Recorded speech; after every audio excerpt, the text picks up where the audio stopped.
Good evening. This regular meeting of the Common Council is now called to order. May we have roll call, please? Mayor Gates. Here. Vice Mayor Miles. Here. Councilmember Lingenfelter. Here. Councilmember Scott Staley. Here. Councilmember Yocum. Here. Councilmember Waite. Here. We have a quorum. Thank you very much. The invocation tonight will be given by Paul Daniel of First Southern Baptist Church. Is Mr. Daniel here this evening? No, he's not. Then could we ask Ryan Dooley with the Church of Jesus Christ of Latter-day Saints to do the invocation this evening? Our dear, kind, gracious Heavenly Father, we're grateful that we can gather here tonight as a city, that we can come here to support our servant leaders. We ask you to please bless them with wisdom as we move forward and as we talk about how we can best serve our community. We're grateful for all that we have, and we say these things in the name of Jesus Christ. Amen. Amen. Thank you very much. Please join me in the Pledge of Allegiance. I pledge allegiance to the flag of the United States of America and to the republic for which it stands, one nation, under God, indivisible, with liberty and justice for all. Thank you. Please be seated.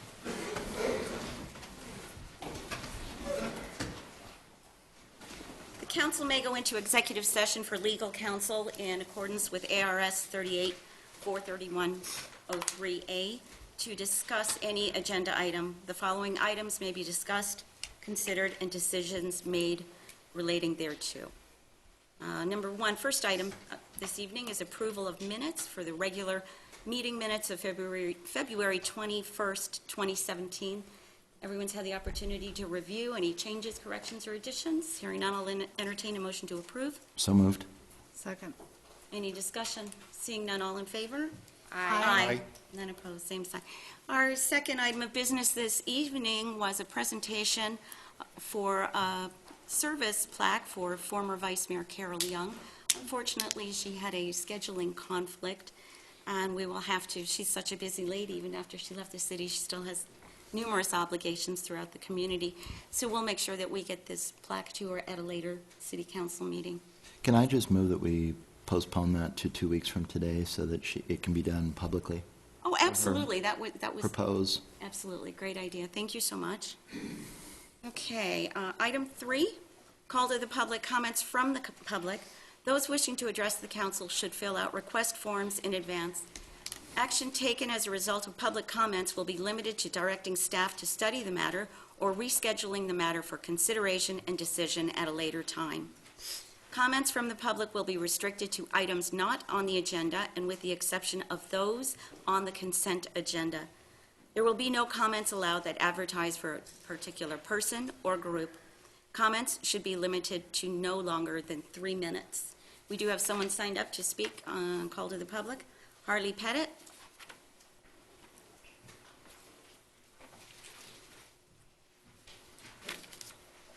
Mayor, Council, my name is Harley Pettit, and I'm going to talk about last Monday on the radio station. We had 2 members of the council talking about city matters. The first hour, they talked about our greatest asset, the Kingman Airport. In the second hour, Kingman Crossing was talked about, and a caller to the radio station compared Rancho Santa Fe and why $600,000 has been spent on Kingman Crossing and nothing on Rancho. If the council is looking at what is best for the city, then why isn't Rancho part of the study?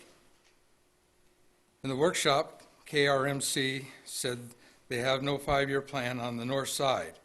ADOT said they don't support Kingman Crossing, but they do support Rancho Santa Fe. This says to me that Rancho Santa Fe best serves the city.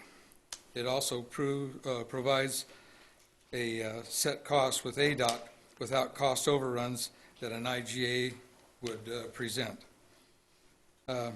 Councilman Staley Thank you. said that Kingman Crossing would cost about $18 million, where Rancho Santa Fe would cost $49 million. And I don't understand that because an interchange is an interchange, and ADOT has got the figure at 25 million. So I don't know, I'd like to see your notes. The council should be looking at Rancho Santa Fe for its access to our greatest asset, the Kingman Airport.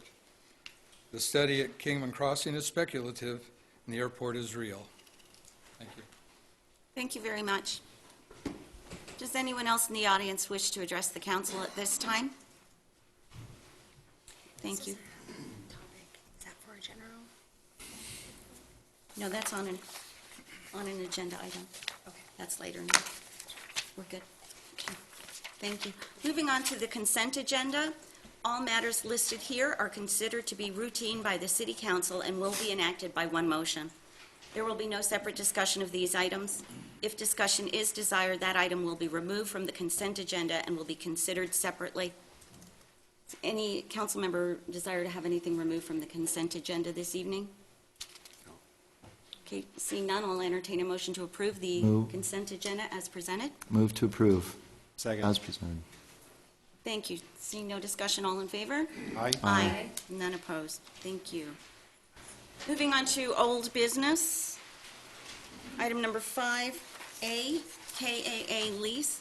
The city attorney requests that the council go into executive session pursuant to ARS 38431-03A4 to discuss the Mojave County Attorney's Office review of the Kingman Airport Authority lease. If the council does not desire to go into executive session, then the city attorney requests a motion to make the MCAO opinion a public document. Carl, my question is, we are not talking about a contract here, we're talking about an opinion. So could you kindly tell me why you're recommending executive session? When you're dealing with legal opinions, I always prefer to at least discuss it in private, so we can get some of the details sorted out. But that's just my position. And then if that was the choice, then you could come back out, and if there's anything you want to discuss outside of the executive session, you could as well. But it's not required. You, as the client, have the right to discuss anything you so choose. Okay, so it's at the will of the council if there's no I'll other move questions. we go into executive session in order to review the document at least, or the opinion beforehand, before choosing to disseminate it. I'll second that. Okay, any discussion? Well, hopefully we talk about transparency with the airport, that we will come back and have discussion. So we have a motion and second on the floor. All in favor? Aye. Aye. None opposed. If someone signed up, just click on this, so I'll just ask her if Oh, okay. we have a request. Yes, and I think, she's one that'll be perfect for helping us in the visioning process. She loves downtown so much. Thank you. Did we lost one? Well, Travis has covered.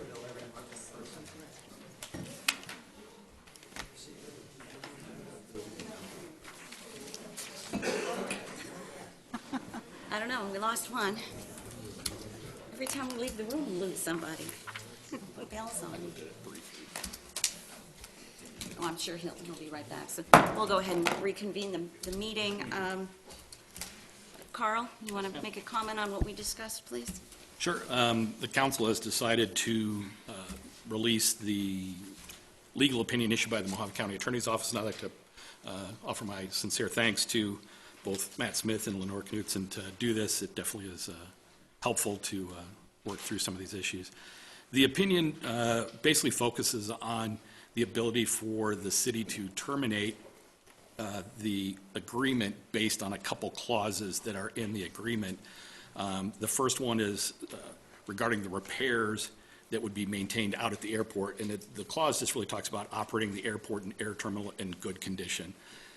The second section that we would be looking at would be the promotion of airport activities and supervision, and it would basically be requiring them to use diligent efforts to promote aeronautical activities at the airport and to secure persons who wish to base their aeronautical activities at the airport. So what that means basically is you would, if the city was to make a determination that they were not living up to those particular obligations, the city would give them a 90 days notice for to cure those defects, the city would have to list some specific issues that would be involved with it and then give them some time to make those corrections. If that failed to occur, then there would be certain steps that you'd be looking at. Maybe you look to terminate the lease or whatever action you would take after that.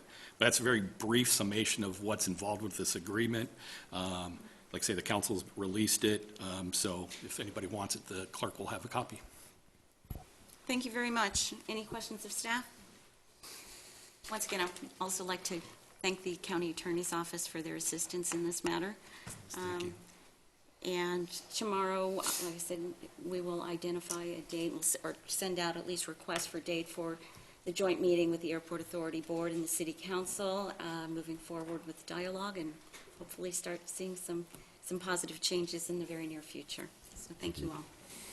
Okay, moving on to item 5B, Beale Street Arch Concepts, Engineering 150072. Yesco Incorporated has completed 5 concept drawings for the proposed arch on Beale Street. Staff seeks council direction. Oh, discretion. Do you want to go through this, or do you want to hold off? I bet people probably want to see Okay. the designs. Mayor Gates, Vice Mayor Miles, Council. My name is Frank Marbury. I'm in the engineering department. And as part of our contract that Council approved back in January, we hired Yesco to provide some design concepts for the Gateway Arch to go on Beale Street. And let's see if I can... The arch, the wayfinding study listed the arch to be between Metcalf Park and Locomotive Park. We did some exploring, actually went out and hung letters off a boom truck, and the location we're recommending is to pull it back from the intersection to where it's a little more visible between the baseball fields and Locomotive Park at OD1. The pictures in your packet are spaced from near the intersection, that's 525 feet away, and also back around Surbat Justice Court, about 1,100 feet from the proposed arch location. And just to introduce him, Michael Bell with Yesco is here if we have any questions that he can answer. I appreciate all of their hard work so far. But getting on to the options, this is option 1. It's more of a blue sign in block letters to bring out the color of the city. And we can just kind of scroll through these to see if you have any opinions. That's a little closer view. And we can change any aspects of these signs if you want to mix and match some of these options too. This is the concept drawing. The front and the back would both have lettering on them. And option 2 adds a little bit of red on the sides. The first option, and takes it from City of Kingman to mainly just the Kingman being the prominent on there. And option 3 brings more browns into the option. And we also have some designs of cars. I asked them to bring in wagons and trains too, if that was the desire. So we can mix and match whatever the desire is there. And this, also on all these options, this is a concept of what a digital message board would be a possibility of. We don't have funding for it now, but we could always add that at a later date on the sign, or there's also options later in the packet where it could be to the side of the road as a separate sign. Here's option 4 that brings in more yellows. But we kept some red in there to keep it popping. And just run through. And option 5 brings in it's a darker center section to help bring out the Kingman a little better than the option 4. It's a pretty close design. Some of the Western themes, some people have commented on the little curly cues, some people like, so. And that's pretty much it. Hopefully you've reviewed that in your packet if I'm rushing through this. And this is some of the concepts, just to show you what could happen in the future with a digital message board off to the side. And those would be corresponding options. So I think that's about it. And we just looked to council to see maybe which one would be a preferred way to go for the final design. Question? Who else did you ask about this design? Has the public had an opinion, or just staff? And No, this is just from Yesco so Yesco? far. Okay, thank you. So we have had no public meetings on the design itself. Okay, thank you. Questions of staff? I have a personal favorite, but perhaps knowing that, perhaps the whole community should weigh in that this is a City of Kingman property, essentially, once it's owned. Perhaps the community should weigh in as far as what they think. This is her segue. Thank you, Here Stuart. go. You set that up perfectly. I have talked to staff, and one of the things that we have discussed is to put this temporarily on hold until we have our first town hall, which is going to be at the end of April. We'll have that date shortly. We're just waiting to get a date because there are people coming, and I'll go over that in the reports at the end, who's going to come and help us with that first town hall. But this is something that we could put into the agenda, and as a city, we could pick the arch. I know one of the things that's also being discussed is the actual placement, where it goes.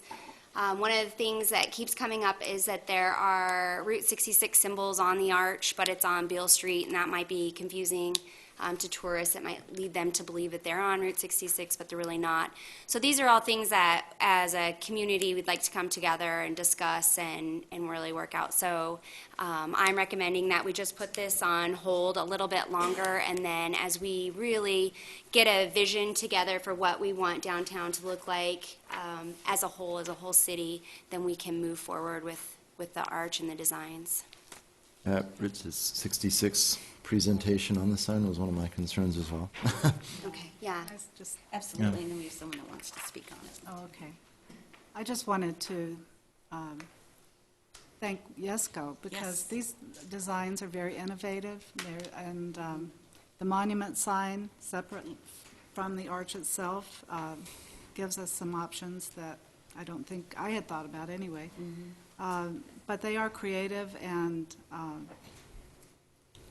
I wouldn't want to choose myself, because they're all fun, so, but anyway, I just wanted to thank Yesco for doing a very nice job on the design. I would also agree that the public, I mean, this is a community issue. It needs to be a community decision. I do have one question, though. Has lighting been thought of as a design element here? What's this sign going to look like at night? I mean, is it going to be something that people that are visiting a downtown destination are going to be able to see at night? Yes. Okay. LED lighting is part of the sign. Am I right, Matt? Oh, great, okay. Good question. So, Any and other questions of staff? I don't know if it's an issue with funding if it's delayed, you might go past this fiscal year, would be the. So can you give us a date? Ish? Maybe June 30th? It depends on when it would be approved, but we were planning on building this after school was out. So just, I'm sure that's council's discretion as far as the budget for next year, and if any money transfers over. Okay. So having said that, we'll work on that. Thank you very much for that timeline. Thanks for the presentation, too. We did have one person wanting to address the council on this item, Siri Tabbert.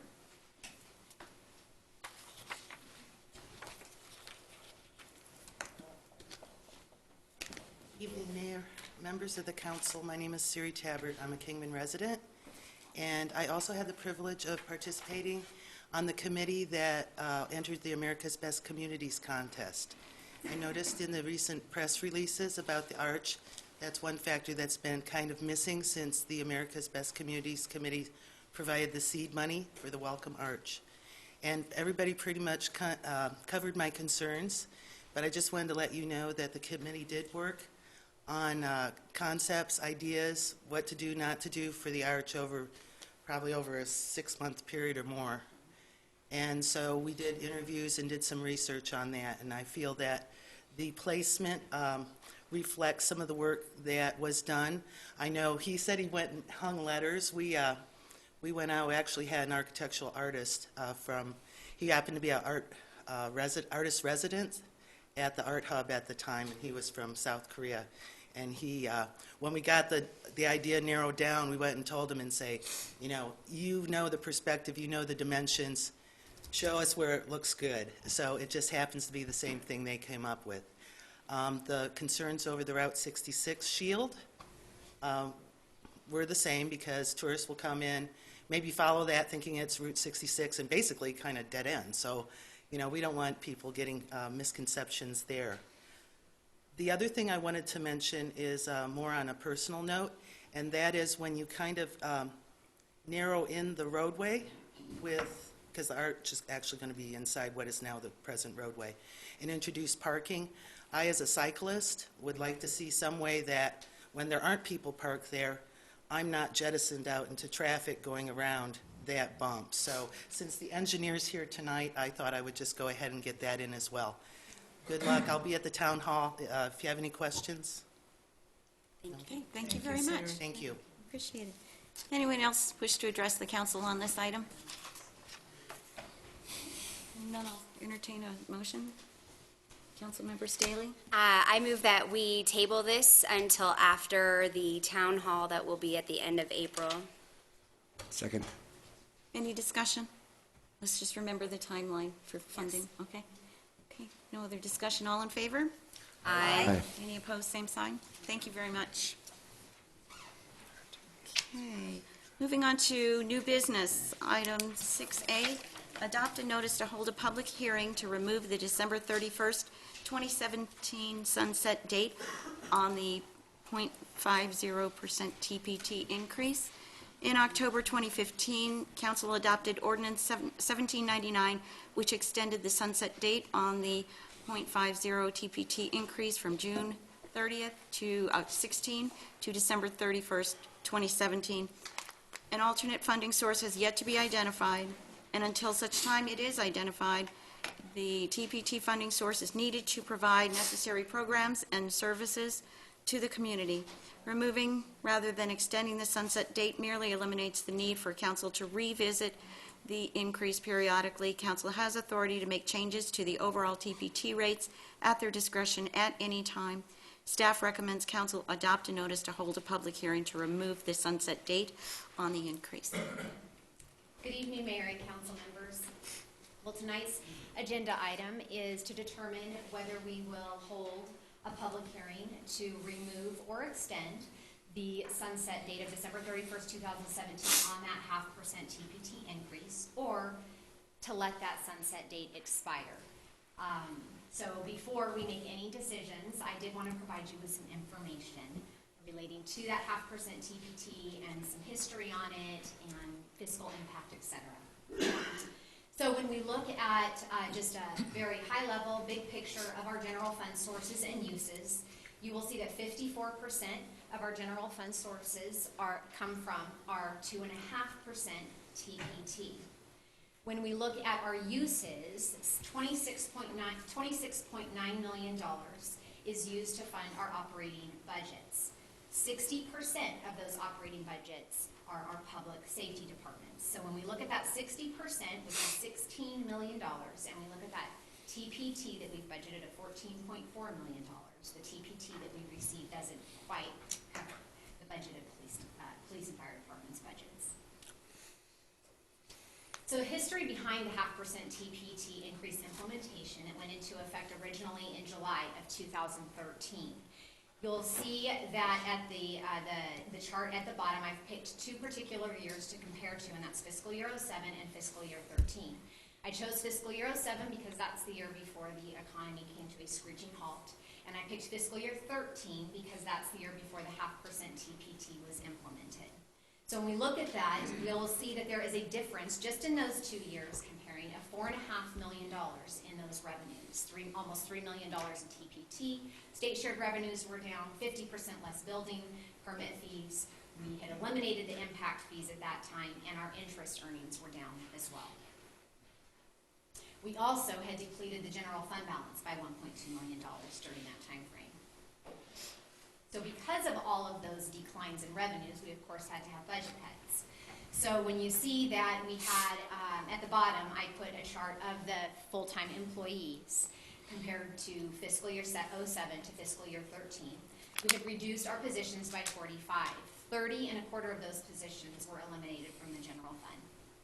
Salary increases were frozen indefinitely. Employees had to bear the increased costs in healthcare expenses, which were almost $600,000. And of course, we had to put maintenance and repair, improvement projects, all of those things on hold or completely eliminating them for that period of time. So, in July of 2013, Council decided to adopt Ordinance 1751R, which increased the TPT rate by 0.5%. Now, in that ordinance, they identified particular projects that had to be funded with those monies. They also said that we needed to increase our fund balance and maintain a 25 to 50% operating expenditure balance, and that any excess revenues could be used to be spent on projects, public safety, and general services as Council saw fit. They did put a sunset date of June 30th of 2016 on that 0.5% TPT. Well, as that date hovered, and Council had determined that they wanted to look for an alternative funding source, knowing that we needed that 0.5% TPT in revenues.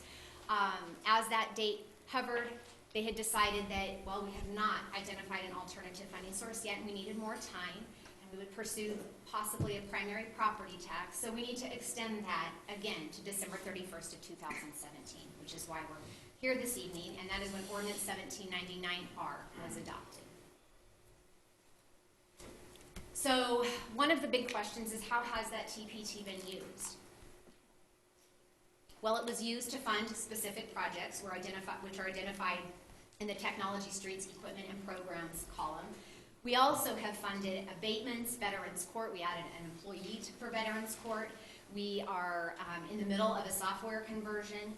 We have used those monies also to help absorb PSPRS increases, which budget-wise over the last 3 years are $2 million, but we've actually spent about $1.6 million on those increases. We have provided some compensation and compression adjustments, and like I said, we've added some employees, a total of 2.5 in the general fund. And our general fund balance has increased by $7.5 million, and we continue to exceed that 25 to 50% of operating expenditures. At the end of fiscal year 16, we were actually at 60%. So we've been good stewards with those monies. We have not just spent those monies. So the impact on the general fund, I have several years here, but we're going to look at fiscal year 13, which is the year before we implemented the 0.5% TPT, and fiscal year 17, which is where we will be at the end of this fiscal year. So our TPT, that 0.5%, we did not have any in fiscal year 13. We had a total of TPT of $10.9 million. Our total revenues were $23.3 million, and our total expenditures were $23 million. So we added about $300,000 to the general fund that year, but remember, we had cut everything at that point.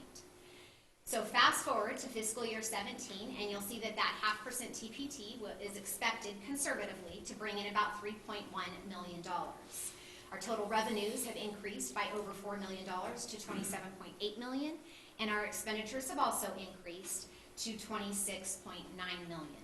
We are expected to add about $1 million to our general fund balance at the end of this fiscal year. Now, if we were to remove that $3.1 million from this column, you will see that we will have a deficit of about $2 million.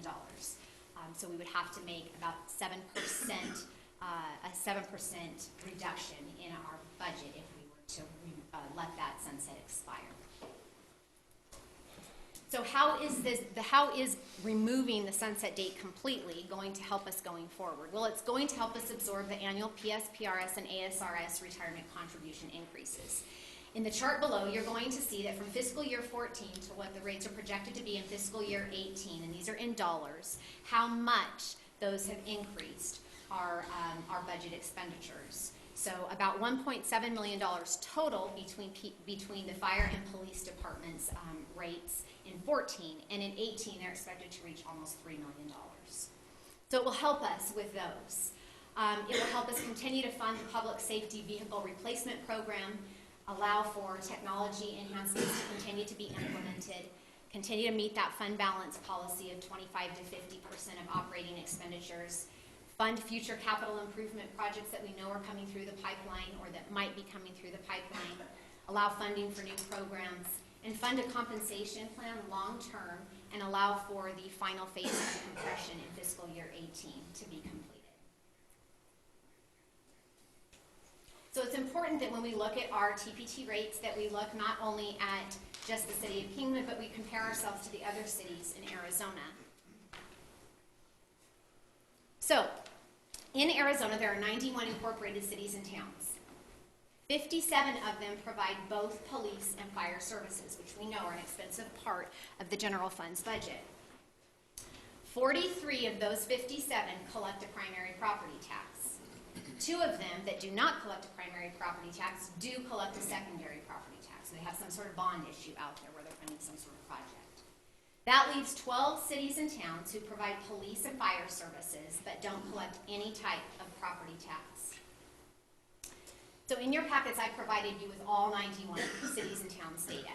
But I'm going to look at we're going to look just for illustrative purposes tonight at the 12 cities that we compare to. So I've highlighted Kingman in blue, and I've provided the TPT averages in red at the bottom of what these cities charge.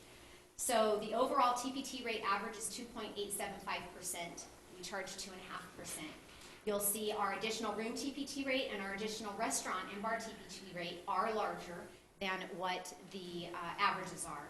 But the average food TPT rate is 2.667%, and we do not charge a food tax. So we are definitely within those averages at our current rate at 2.5%. And of course, the consumer impact. So the out-of-pocket difference, if we were to continue to charge a 2.5% TPT rate versus the 2%, I put a couple of items on here with some costs, but go out and buy a pair of jeans for $25. The out-of-pocket difference to the consumer is 13 cents. Buy something more expensive like a TV, the out-of-pocket difference is $5. Buy a used car for $10,000, the difference is $50. So really, it's not a major impact on the consumer.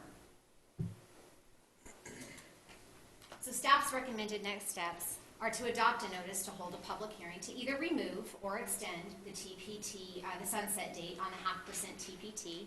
If that is the direction that you choose to go, then you will see the timelines below. We would hold a public hearing in June, and if that is approved at that time, then we would adopt the ordinance and it would go into effect in August.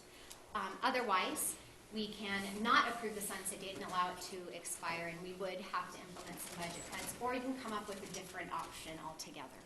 So with that, I will try to answer any questions as we move forward. Could you kindly scroll back to the projects that this will fund? That it did fund, Oh, or I thought that you we said plan on funding? planned. That's okay. Historically, that's how it's been used. So historically. I guess I'm just going to ask the question that I'm sure is on every driver's mind in this community. Will any of this go towards street maintenance and repairs? That is entirely up to, Okay. that's your decision. Okay. Thank you very much. Other questions of staff? Yes. And I have to say, I understand why we're here, but, I mean, being 4 months into office, it's tough for me. I see things holistically. And you look at our revenue streams, and you've got local sales tax, you've got state shared revenues, which are all population formula driven, and you've got our fees and our fines. I know last year in 16, nothing in the city was annexed. We don't have an annexation plan for this city. we need to be looking at that and to increase our population, because every person that lives outside of the city limits, we don't get money for them from state shared revenues. We need to take that seriously, and I don't know, I think it's been several years since our fines and our fees have been reviewed. We got to do all these things together in a comprehensive fashion. We just can't keep bumping up the TPT all the time. Well, this is just going to maintain where we're currently at, and all this is going to do is allow us to make a future decision. Am I correct? This just opens the door for public hearings. So I agree that we, it seems like this was an attempt to do something while trying to find a new revenue stream, and I agree with you. That's the area we need to focus on. We have to view our other revenue streams, too. Absolutely, but we need to leave this door open, in my opinion. Other questions of staff? Okay, we do have someone, thank you very much. We do have someone in the audience wishes to address the council on this item. Doug Dickmeyer, please.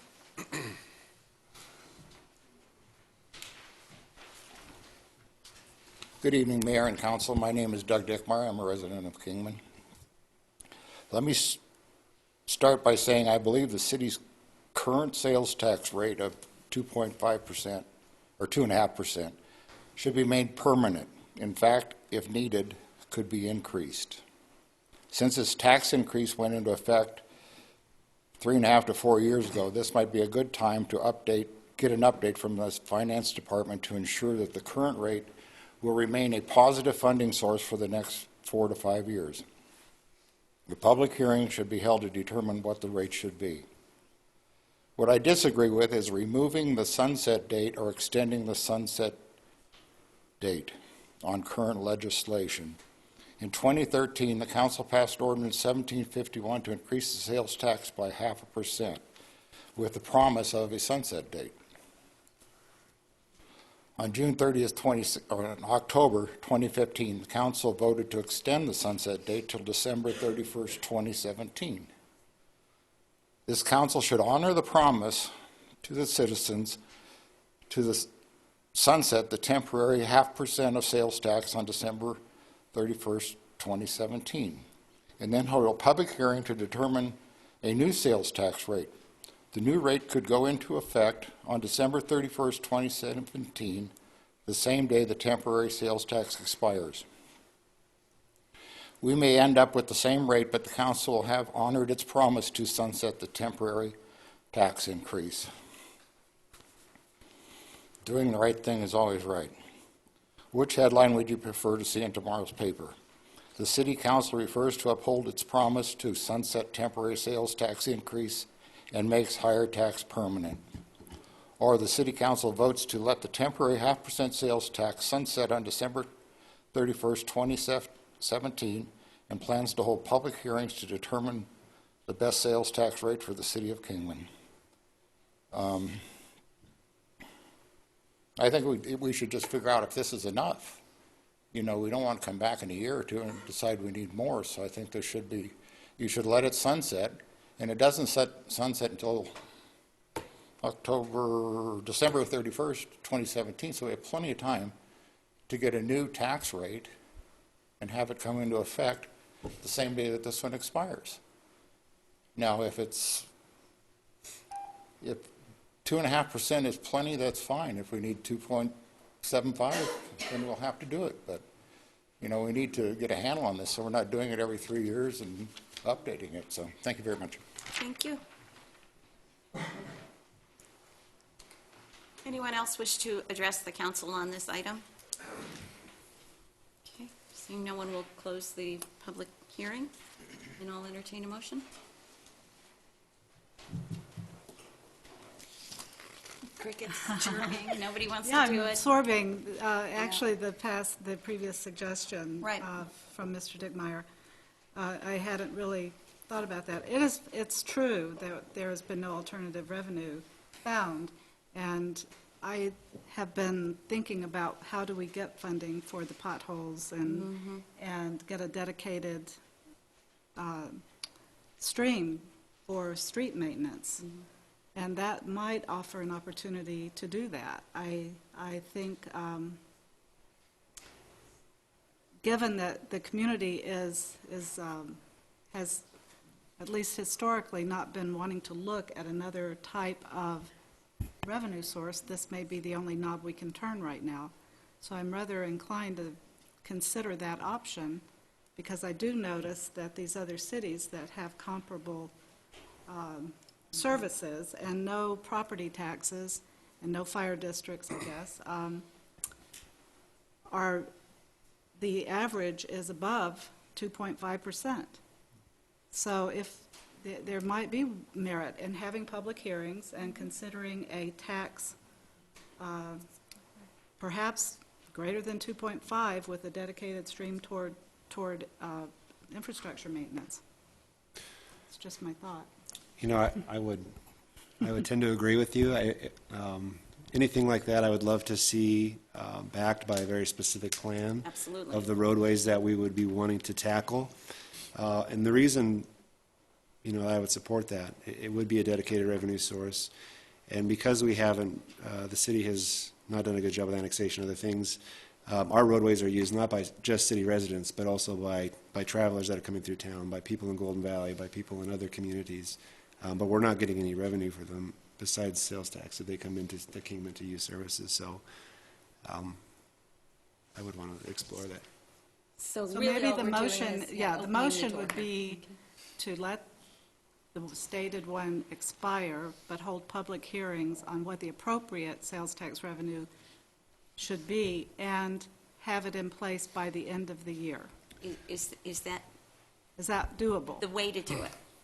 Or tell us the way to do it? Or, yes, right. Could we just leave the door open and then be able to take a look at the rate? I think that because the statutory requirements for the timeline to do this, and I don't know what they are off the top of my head, I know we need to set this meeting fairly soon, but I don't think it would be a huge challenge for the finance department to come up with some alternatives that you could address that at this public hearing and make the same determinations. We could offer a couple resolutions, one resolution to extend it, and maybe another resolution to let it die, but create a new one the next day with a different rate.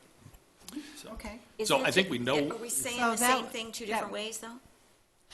That's my It's the same motion. result, but I understand. But It's I the same understand result. why you might want to let something expire. I Semantics. understand Mr. Dickmeyer's point, so you can certainly do it that way, and we could have the new ordinance with the new rate, whatever that might be, even if it's the same rate, be effective January 1st of 2018. So we basically have a time frame of about 90 to 120 days to work with from today to be sure that we can meet all of those statutory requirements.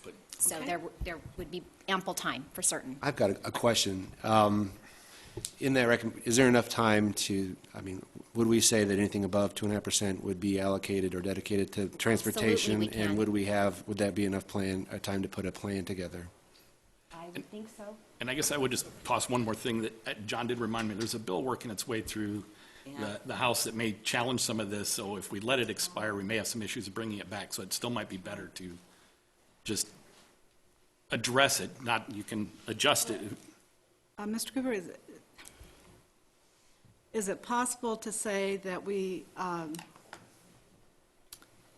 make this a permanent 2.5%, and then have hearings for adjusting that beginning January 1st? Is that the type, would that Again, it keep us depends. out of the weeds on that legislation? No, that could still potentially affect us with the legislation, and not knowing what's going to happen or where it's going to go, it's just discussion right now. Not thinking about that legislation, is it possible to say this is a permanent Yes. 2.5, and we are still going to hold public hearings for an appropriate one that we can get in place by December 30th or January 1st? You can do that, or We can do it, and then if the legislation overrides it, so be it. We don't control that. you can do it that way, or like I say, you can set up the public hearing to address it at that point in time, instead of waiting. I mean, right now, you're just looking at, it's just, all deference to Mr. Dickmeyer. It doesn't really mean anything. This is just semantics of, just letting it expire. I mean, I know it's a political issue that you guys need to Okay, handle, but okay. ultimately, it's the same This is not result. going to be popular to have the headline say, council looks at raising the sales tax, no matter how you look at it. So I'm just saying, for the benefit of the city, I think and to address some of these road issues, we're going to have to do something. And we don't have the alternative revenue source in place. And so, however we want to frame this, make this permanent and hold public hearings or at least, We have to have the public hearings Yeah. regardless. have to Absolutely, do that's that. required. So okay, in have the addition public to that, hearings to determine the appropriate sales tax rate, and then we will act on that after the public hearing. Is that it? Mm-hmm. And anything above 2.5% would be dedicated to road maintenance, Transportation, right? transportation maintenance. Is that a motion? That's a motion. Okay. Was that clear? That was very clear. Wonderful. Thank you. Then do we have a second? Second. Any further discussion?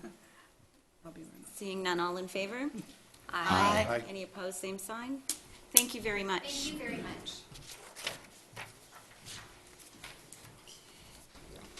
Item 6B, Comprehensive Economic Development Strategic Plan Framework. City of Kingman Comprehensive Economic Development Strategic Plan Framework Contingency Transfer. Authorize a fiscal year 2016-17 general fund contingency operating budget transfer in the amount not to exceed $75,000 for a professional economic completion of the City of Kingman Comprehensive Economic Development Strategic Plan Framework. Council discretion. Who's going to talk to this? This was a request of Councilmember Lingenfelder. I don't know if he wants to take it or... Yeah, certainly. This is something that, I see as a dire community need. The city of Kingman, Arizona has been operating without a strategic economic development strategic plan since at least 2007 or 2008. And that's a crucial roadmap for our community. No community has unlimited resources, time, money, and to focus what we do have, it's important to have a plan, and it's important to move forward in a plan. Just to read out of my motion, the purpose of this would be to guide economic development and tourism strategies and goals executed over the next 3 to 5 years. It will be developed using a highly participative process based on the active engagement of public, private, educational, and civic leaders and stakeholders. We bring everybody to the table. We decide who we want to be. We start 3 or 5 years in the future and work our way backwards with projects. You look at the best and most successful cities out in Arizona, they have an economic development strategic plan that they religiously follow, and they refresh it every year. They put people in charge of tasks. We are at a loss right now. So we should get started with this. Okay, thank you. Anyone else have a comment before we have someone? Greg Martin wishes to address the council on this item. Yes, ma'am. Thank you. Mayor and council, good evening.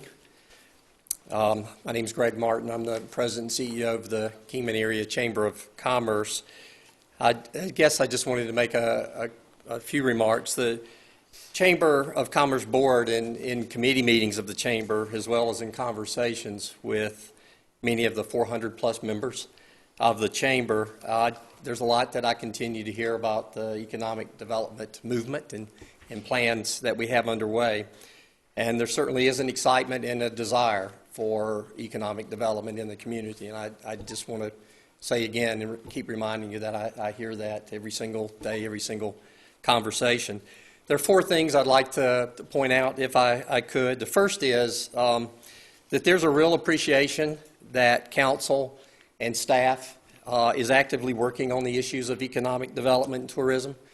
It's hard work. I just want you to know that there's a great expression of gratitude that's coming from the Chamber membership, anyway, as I hear it. So on behalf of the Chamber, I want to make sure that you guys know that, and that your work is sincerely appreciated. There is, point 2, there is an eagerness to be proactive and engaged in the effort. That's what I hear from members. And a recognition that this is not easy work, it's very hard work, and it takes a commitment and the involvement, the specific engagement of individuals within our community to make this work, and there's a willingness for that to happen. There is a concern, just so that you'll know, that I continue to hear that we might end up following the same path of economic development that's been used over the last few years, And the comments that I hear are that that path has not been aggressive or progressive enough. And so there is a desire for something new. And the last comment I'll make is that many have said that they want to be more than just consultants or advisors as this continues on, as we move forward. They want to be active participants in the planning and in the decision-making and in the implementation of economic development work. So when sometimes I hear consultant, I think that's somebody coming in to tell us what we need to do and how we need to do it. And I'm telling you, what I'm hearing from membership is they hope it ends up being more of an effort where we get some great facilitation and engagement and involvement from those that are leading the community with economic development, because they're in the workplace doing it every day. Thank you. Thank you very much. If anyone else in the audience wish to address the council on this item, please state your name for the record. Gary Grinkowicz, Madam Mayor and Council. I would just like to say, and I'm sure each and every one of you are aware, that 10 years ago there was a document put together referring to it as somewhat of a strategic plan. It recognized issues that exist in Kingman, and it set forth as its goals nothing. Those same issues exist today. And if something doesn't happen, they're going to exist into infinity. I think Councilman Lingerfelder's putting the money there to put together a strategic plan that is going to give people incentive to follow through is an absolutely excellent idea. And if were I in your place, I would vote yes. Thank you. Thank you very much. Anyone else wish to address the council on this item? Well, I'm going to start by saying we definitely need a strategic plan. There's no doubt about it. I'm a little bit reluctant, though, to want to spend $75,000 on another study that has a potential of sitting on the shelf. What I'm excited about is, as Greg Martin said, there are so many people in the community that really want to take ownership in a strategic plan, not only help to identify the action items, but be there to actually implement a strategy. Over the weekend, I had a very nice, very long conversation with Mayor Nexus of Lake Havasu City, and he is so gracious and so very helpful. And he told us how he utilized the Arizona Town Hall, came to Lake Havasu and helped them with their competition to be named the best city. And now, what are they, like number 6 or number 8? In the top 10 in the United States. And yes, you have a number? Very exciting. And, we couldn't be any prouder to be their neighboring city. But he told me how really what a wonderful opportunity it is to work with Arizona Town Hall as a first step. Because what they can do is come up to Kingman and facilitate a meeting that could bring together 200 or 300 people from all sectors of our community, where everyone begins to have buy-in to a strategic plan. The nice thing about Arizona Town Hall is I know some in the audience I recognize have actually been invited and have attended Arizona Town Hall. They're very efficient, very effective. They can get 300 people at least that are all like business leaders from throughout the state and get them collaborating. The nice thing too, it's a nonprofit, and therefore they can facilitate a meeting for a lot less money. They cannot and will not write a strategic plan for us. We need to eventually hire someone to do that. But I would like some consideration of utilizing Arizona Town Hall as a first step in bringing the community together, like I said, from all sectors: manufacturing, aviation, business, education, nonprofits, tourism. We all need to have a seat when creating this plan that will be living, breathing, and ideally drive economic development in our community, not just for 3 and 5 years, but for 10, 20, and 30 years down the road. As Councilmember Lincolnfelter said, this should serve as the roadmap, and not only that, but identify who's driving each car as we get there. So that's my opinion. Other thoughts? I just have really a question. Do we know anything about their availability? Are they willing or able to help cities like this now? I spoke with Tara as well, Tara Jackson, who is the president, and she's actually pretty excited about it. She's done this in other communities, and because she's just done very recent work, I think has re-engaged with Lake Havasu, she's familiar with our area. Oh, yes. So it would be, I talked to her about availability, and she said, just let me know. But I'm thinking, as I said, this is not instead of a strategic plan.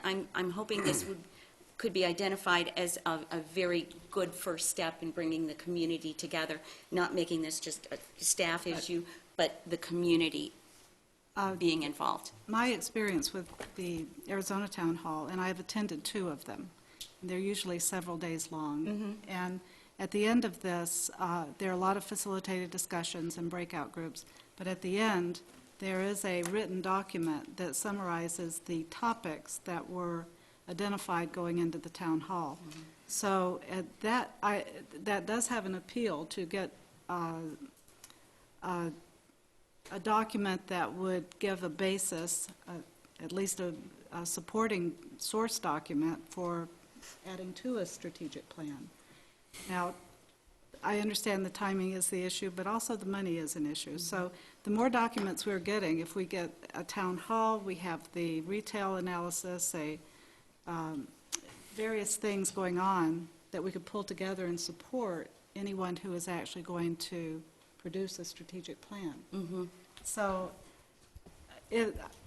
I like the town halls. I've participated in them. In fact, I participated one many years ago in Lake Havasu, and they do pull community together. So I think that would also get the buy-in to take the next step into the strategic plan itself. Jamie? If I may, so if I'm understanding everyone, I'm not sure why we would have to do one at a time, but maybe do them at the same time if what you're suggesting doesn't lead to a strategic plan, we would still have to hire somebody to do it. No, it's a segue to it. A segue. It's the first step. Couldn't we make that a part of whoever we hire to put the strategic plan together, is to ask them to be part of the town hall, to be part of the group, and then that way they're working together in conjunction so that we're not taking as long to get that plan and get it in place? Well, I asked Tara that exact question, and she said just to make sure that Arizona Town Hall knows to take copious notes, because that's exactly what they did for Lake Havasu. They went in and facilitated this town hall, and then they gave all those notes to the person they hired as the strategic plan author. So, great question. If I could follow up on mine, the 75,000, I put that as the absolute top limit. Just looking at other plans that have been done in the state, typically when you look at a 3 to 5 year economic development strategic plan, you're looking at between $30,000 all the way up to maybe $70,000. So maybe I didn't explain it right, but as a part of a professional economic development firm coming in, that's really the first part. They use a very highly participated process, much like Arizona Town Hall, which I've also been involved with. They have active engagement. They bring all the stakeholders together, the public, the private, educational, civic leaders, all the stakeholders, because all of those groups have a say in who we want to be as a community in 3 to 5 years. So, as you said, the Arizona Town Hall, typically what they do is they'll look at a statewide issue. They bring people from all over the state. They come up with recommendations, but no one's put in charge, and we don't, at the end of the day, have a plan with something that we can work on or work with. I see here that it's $10,000 to $12,000 just to have them facilitate a meeting. When we could go through a competitive request for proposals process, hire a firm. Price would be one factor, not the only. Method of approach, things like that are also factors. And then we'd decide on a firm that we want to go with. That work is included in something that's going to produce us an actionable plan that we can run with at the end of the day. That's going to have, accountability plugged into it and people identified. Well, I mean, this just to me, I mean, I don't have anything bad to say about Arizona Town Hall, but it seems like to pay $10,000 to $12,000 to just have somebody come in and conduct a meeting. That's, I only think kicks the you're can really down the road a little bit. oversimplifying it, Councilmember. You're really oversimplifying. They don't come in to facilitate a meeting. They come in to bring the community together to start the framework for a strategic plan. And I will tell you, as of right now, I am not willing to support another study for the city of Kingman that ends up on staff shelves. Nor am I. No disrespect, but we see how stressed you are, how overworked you are. I'm not going to add just another layer, another study that won't be implemented. When we have a community that is willing, eager, and ready, and talented enough to, once we get this plan in place, I strongly believe they're going to implement it. That's what I'm looking for. I'm just saying, let's start here. Let's see the kind of community support. I've had many meetings with the chamber executives. I can see the energy that's building in the community, and I thank you so much for being so instrumental in making that happen. But I think if we can start here, this can ultimately end up in a strategic plan that we not only all support, but we're all very familiar with, and that we're all willing to implement. Thank you. Other opinions, comments? I love strategic plans. And I want the city to have one. And I thought your scope of work that you presented was very, very thorough and comprehensive. And yes, I saw some tweaks that we could suggest, but it was well done, and it's a good proposal. But I do think, this is just me speaking, but I do think that there is merit. We've been this long without a real strategic plan. There is merit in going through this process, leading to, because of the level of community engagement could be very important for the long run. Yeah. A proper strategic plan is going to include that process. I mean, that facilitation is key. I mean, all those inputs end up being your actionable strategic plan.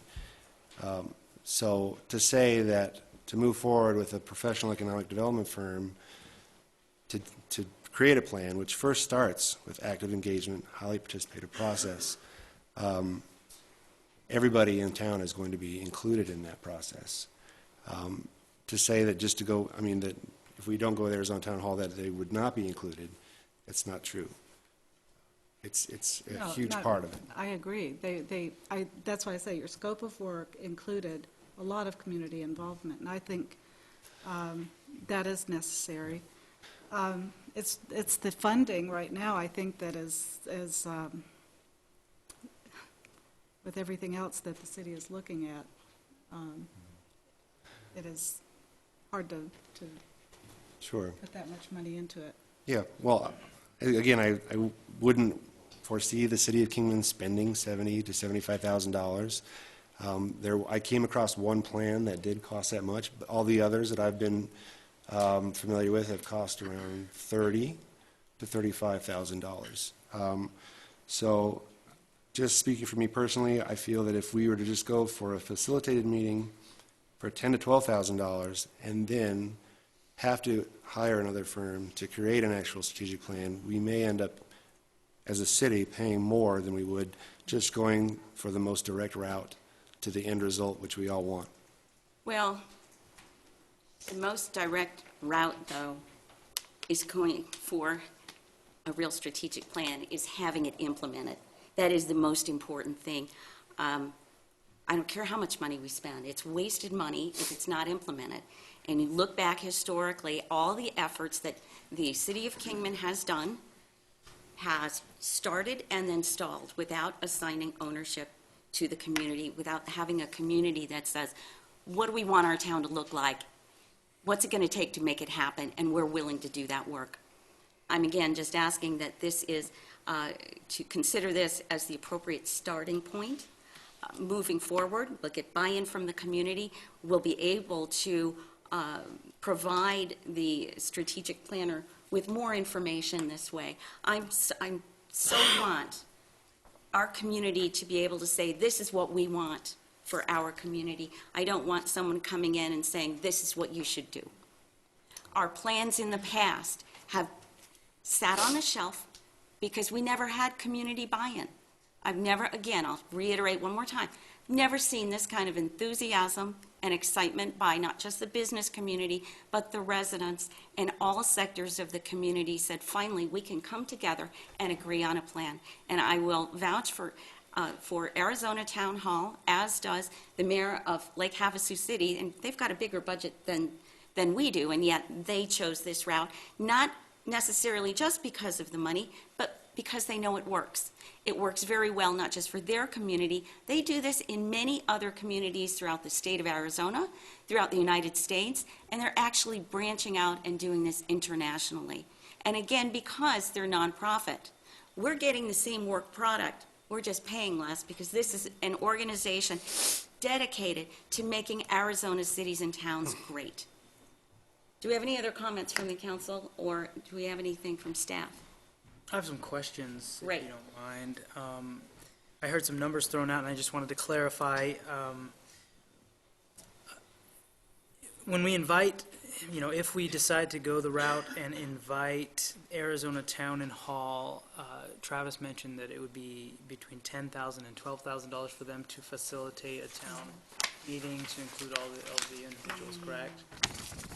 Well, that's if they do all of this, and I think that's, again, very ballpark. Okay, and then if we were to go the route wherein we would hire an economic development firm, that would be between $30,000 and $75,000, average about $35,000. Is that what you had mentioned?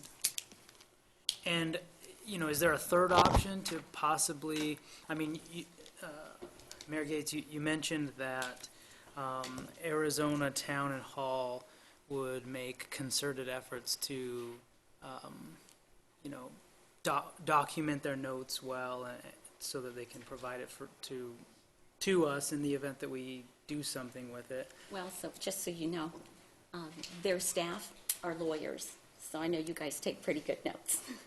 We do all right. Right. So, have we considered a third option, possibly, I don't know, considered hiring maybe an economic development director to, I guess, accompany us in this town hall that's facilitated by Arizona Town and Hall, that, so that he can make, maybe his own notes. Obviously, if Arizona Town Hall wants to make notes to provide to us, what about that option? Well, what their suggestion was that they take the notes, and that would become then part of the strategic plan document, and they would present those notes to the person that we ultimately choose to write the strategic plan. Okay. But they do not do the plan, just to clarify. Well, they don't do a plan. No, You they still don't. have They to hire don't someone write to it. do a plan. They get you very, very close. So they essentially give you all the elements you need, and then they just hire you hire someone. We, the city, would hire someone to just compose the document. Which is what you're suggesting? Is that it's that second piece? Is that right? There's some pretty important differences between the work product, the final report that Arizona Town Hall comes out with, and an economic development strategic plan that I have envisioned. Performance benchmarks are included in an economic development strategic plan. That's nothing that Arizona Town Hall does. Identifying specific tasks and putting somebody in charge, that's something that a really good economic development strategic plan is going to do. That's not something that Arizona Town Hall covers. We're going to have to pay somebody additional to do that for us.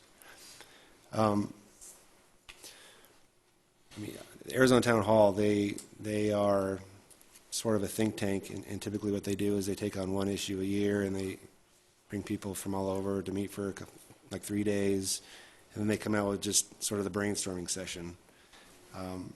And if I'm hearing it right, we would just take that brainstorming session and then give it to, it sounds to me like an economic development firm that does strategic plans to create a plan. What I was suggesting is that we work with a firm that's done economic development strategic plans for cities and towns in the state of Arizona. They know what they're doing. and we bring everybody on board, the same way that the Arizona Town Hall process does. But the end result, we would have a plan with performance measures, with actionable results, with people that are in charge. And I have just a question, and I'll preface this by saying I'm perhaps not as versed in economic development as some of the other members in this council. But is it standard practice for, an economic development director who's hired by the city and employed by the city to come up with a plan by himself? Or is that something that's done by, a firm or Arizona Town Hall, and the economic development director simply implements whatever plan he is proposed to him, or is that making any sense? Who are you directing the question to? I guess just a general discussion. Yeah. Well, all of the elements that go into a plan, they come from everybody in town, the public, the private, the educational, because everybody's going to have a role. And just from my experience, the economic development director, that individual, they have to be good at bringing those partners together. I mean, one of the things that would probably come out in an economic development strategic plan for us is workforce development, talent pipelines. Economic development person is going to have to work with CAMA, they're going to have to work with the WAVE JTED, they're going to have to work with MCC to create those talent pipelines for our industry. So they're generally the ones, that work with whoever needs to be involved. Well, I'll say this again. Lake Havasu City is now in contention to be, what do they call it, the best city in the United States. They used Arizona Town Hall. So this model worked. It definitely worked for Lake Havasu. They've done this. I know Cottonwood has done it. They've done it in Prescott Valley and other communities throughout Arizona.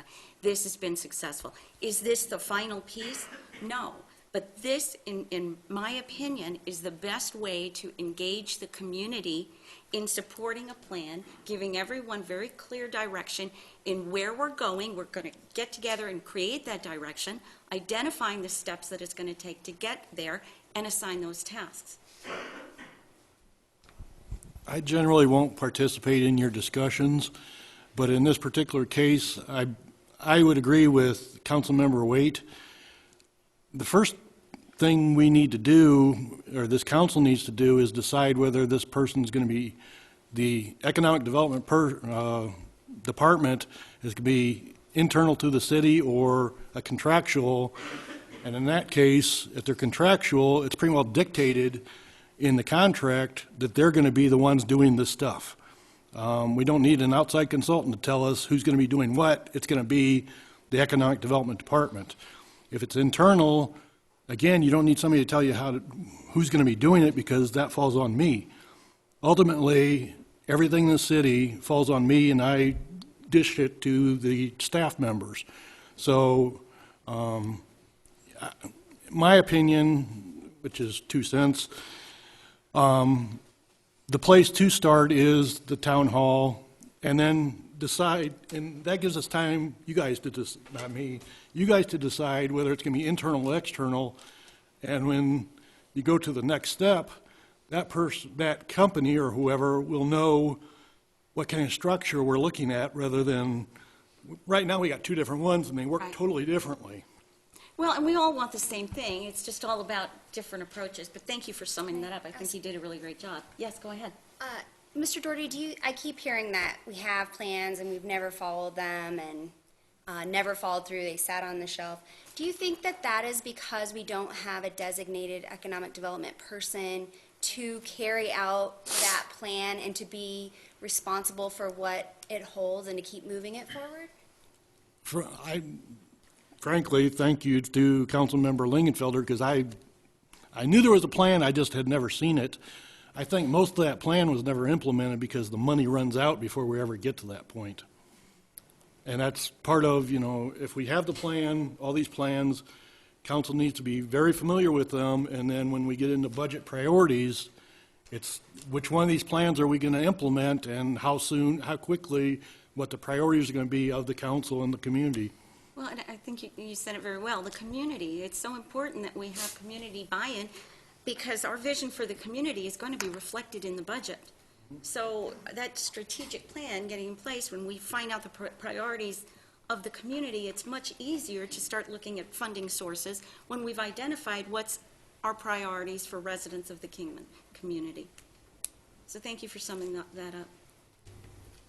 Any other comments? I would just add Questions? one comment. I think having the town hall gives time to bring community together, but also, and to make the decisions that are being discussed about the economic development structure, because by the time you hire this professional firm to come in and work with your economic development team and you don't have it, then they're handicapped.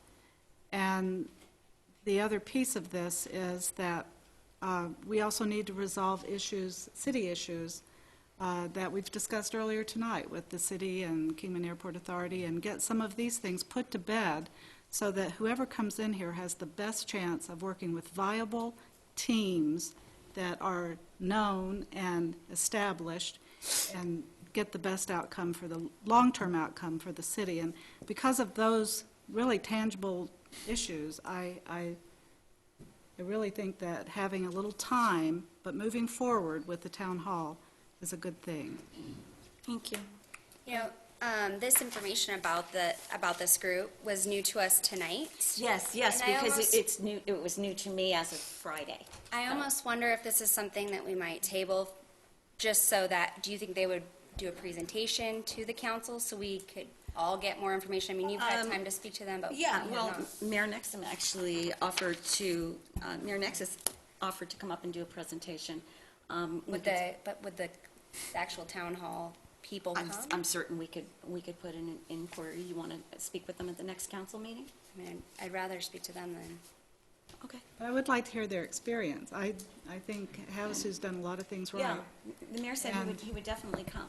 Yeah, So that would be hopefully we great. can get him. And you couldn't hire them tonight anyways, because it's technically not the agenda Right. item. I so- understand that. Yeah, I know, I'm It just This clarifying. came to my attention, and I Correct. thought we should, as you suggested, look at some alternatives, so, yes. I have a question. Would it satisfy the council if we were to do a Skype or a telephone rather than have them Sure. drive up from Phoenix for 10, 15 minutes? That's fine. Is that okay? Yes, that'd be great. I will contact them and see if that's okay then. And if you could kindly contact the mayor of Lake Havasu, because he said he would. Sure. He would definitely like to speak to the council about their experiences. Thank you. So where do we go from here? Do we need a motion moving forward? We're going to just table this till the next. Did you have something you want to add? I move we table it to the next meeting and have the presentations.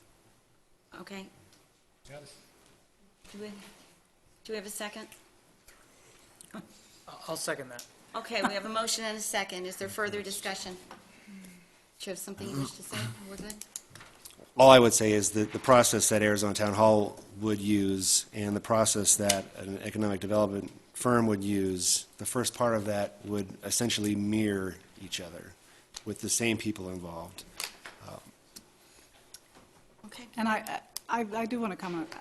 I would hope that isn't the case, because if we write the RFP and use the source documents for them to build on, they can more easily target those areas where they need to go in and dig deeper and start really refining it with the implementation plan, I think. And I would hope that's also reflected in their bid. But, so it might be a trade-off in that regard, but I would want that to be the case, that they would use that document and hone down deeper. Any further discussion? We have a motion on the table. Okay, hearing none, all in favor? Aye. Any opposed, same sign? No. Thank you. Moving on to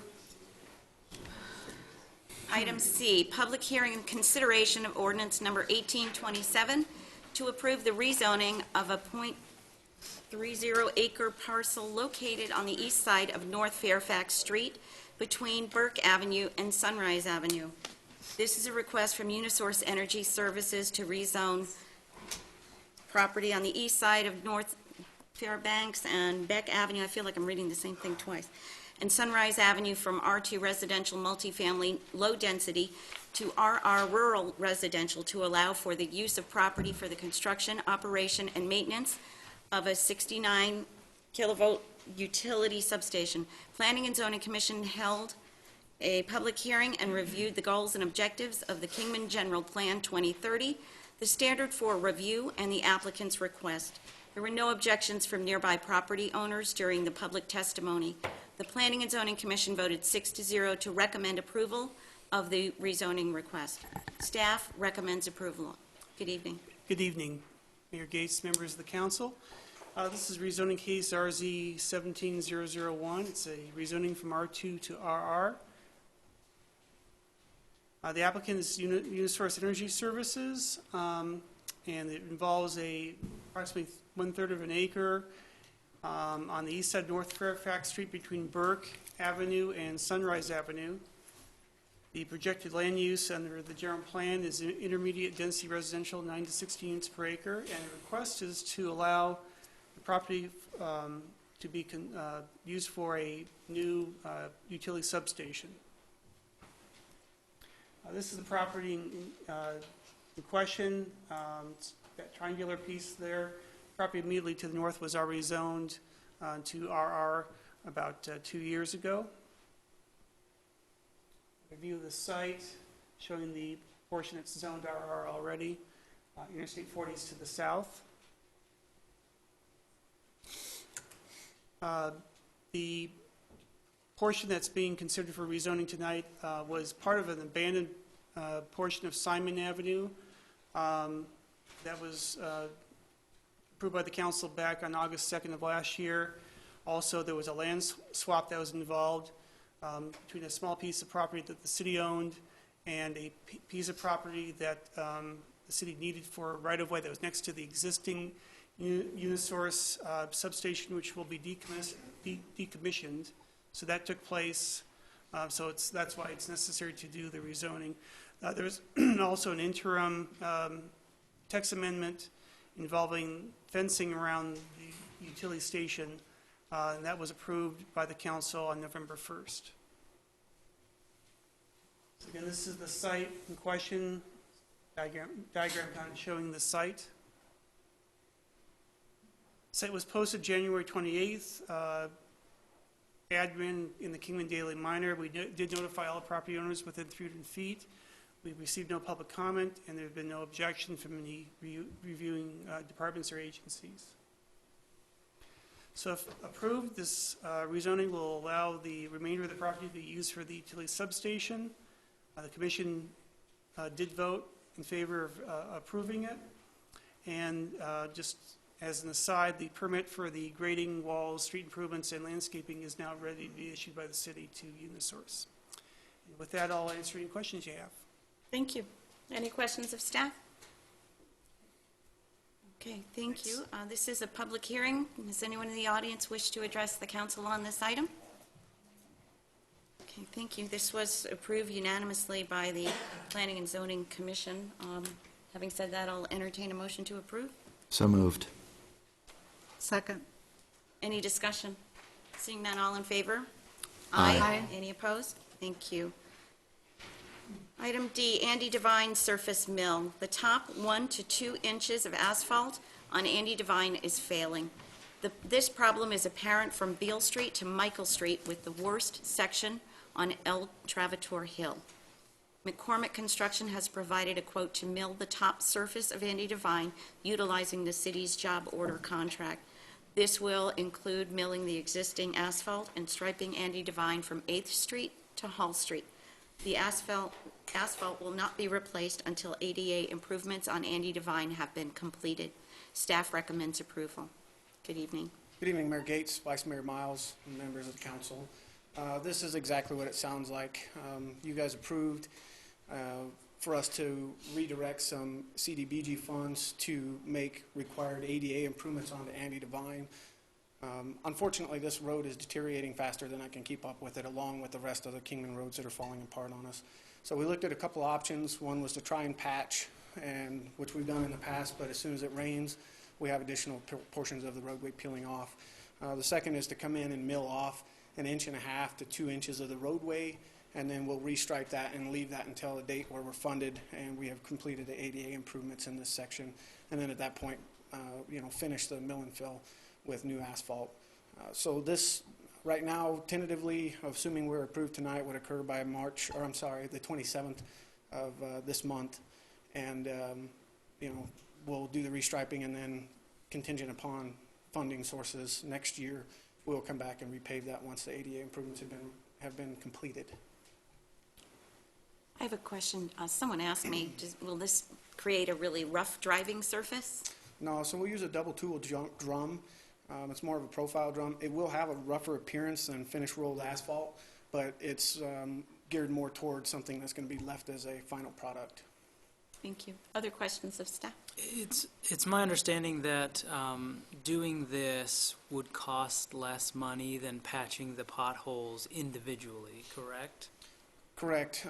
If you look at the one-time cost, and that cost was actually with the street department participating with traffic control and some tools that we have available to us to try and lower the cost. The one-time cost is lower, but not being able to predict weather and future failures because of the weather, this looks to be the better option at this point.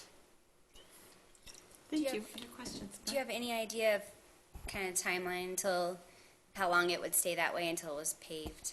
Guesstimate? Next fiscal year, assuming that we are funded for it. Okay. So next fiscal year being sometime after July 1. Correct. Right. Where the top 1.5 to 2 inches is milled from the current surface, where that asphalt butts up against a concrete curb, what would the interim mediation be to allow for that?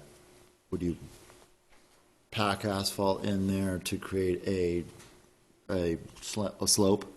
If we had to, currently Driveway the or street? condition of the finished surface is actually about 1.5 inches higher than the curb line. So what my goal is, or my hope, and it depends on what the underlying surface is, if you look at throughout the road, the potholes, and it's consistently higher than the curb, we shouldn't have, or we may not have, a asphalt depressed below the elevation of the top of, the lip of the gutter, rather, not the top of curb. Thank you. Other questions of staff? One last one. You said it's a fairly smooth surface. I do notice a lot of people on bikes commuting to and from work on El Travador Hill. Will they be able to pass on that surface? Will it be that smooth, or? Yeah, it'll be acceptable for bike travel. Okay, thank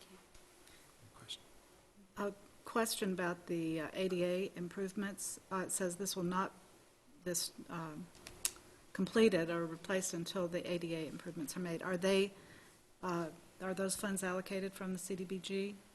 Yes, so the CDBG funds that you guys reallocated, I apologize, I don't remember the exact meeting date, will be used to make the ADA upgrades in that section of Andy Devine.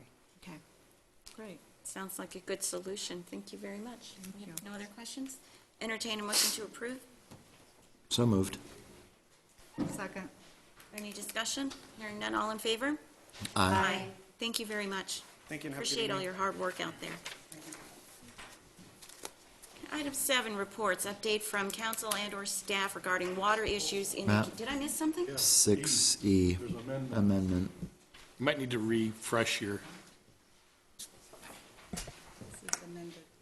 Oh, my goodness, I'm so sorry. That is not on mine. So, what did I just do? Here it is. Councilmember Mendoza. There we go. I apologize for that. It's not on mine. Councilmember Lincoln Felter has requested an agenda item regarding the proposed meeting between the Common Council and the Kingman Airport Authority Board. The purpose of this item is to keep the citizens of Kingman fully informed towards full city government transparency. Who's taking this? Well, I can start out. It's Okay. my item. Thank you. I put this on. We haven't really given the public an update since January. This is a very high-profile issue, and want to make sure that we keep everybody fully informed on what's going on. And as a council member, I have just a few questions as well regarding the interviews.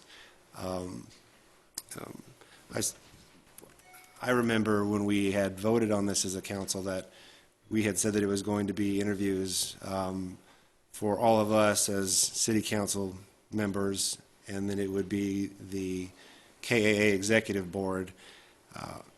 And then it looked like that had changed a little bit, where people that were affiliated with the KAA, I mean, there were, I think, about 16 or 17 interviews with people that were affiliated with the KAA, and about there were 6 of us on city council that interviewed with Mr. Pupo. I specifically wanted to know, it concerned me a little bit seeing that their attorney, Mr. Goldberg, had been interviewed, and also Mr. French, who's the executive director, and Bob Riley had been interviewed. I didn't know that if our attorney had, Mr. Cooper, if you were interviewed, or if you were given the opportunity, or if any of our staff, our city manager, was given the opportunity to interview as well. I know I wasn't contacted. I'm not sure how much I would have been able to offer. I mean, this is kind of more of a policy operating thing as opposed to, some legal issues. But no, I was not contacted by Mr. Pupo to do an interview. So, I mean, I'd kind of like to know about that. I also haven't seen a dollar amount, and if the city helped to fund the facilitator, I don't know it. I think that it's important that we let the public know that. So I'm not sure if Mr. Doherty wants to answer that. And then just as a kind of preparing for this meeting, I don't like to go into a meeting blind, or I like to be prepared.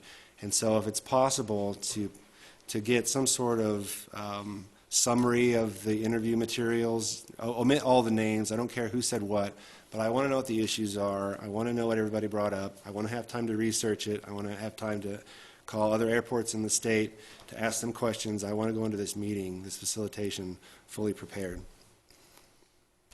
So maybe somebody can answer my questions as to why all those people were interviewed with KA. And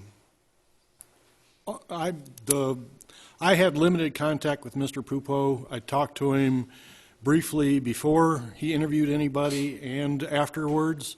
I did receive the doodle from Sid on when the things were scheduled, but I, like Carl, thought that this was more of a policy issue and an issue between the KA board and the city council, and did not pertain necessarily to me, so I made a conscious effort not to make any appointment with Mr. Pupo. As far as the dollar amount, I have not seen an invoice yet.